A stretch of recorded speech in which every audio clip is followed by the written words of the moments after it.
Минск вновь стал площадкой, где мы вместе обсуждаем ключевые вопросы развития Евразийского экономического союза, укрепляем взаимное доверие и солидарность.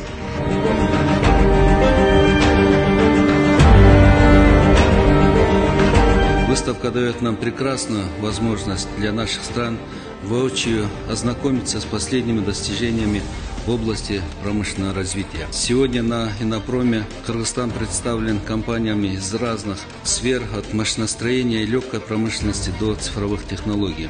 Мы стремимся не просто демонстрировать отдельные достижения, а выстраивать системное сотрудничество, увеличивать взаимные инвестиции и открывать новые возможности для бизнеса.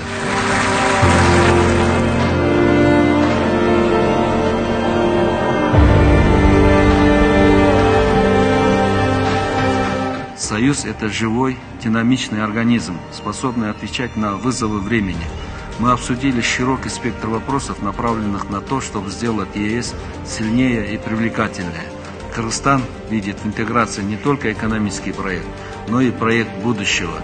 Мы объединяем судьбы миллионов людей, которые хотят жить в стабильности, доверии и процветании.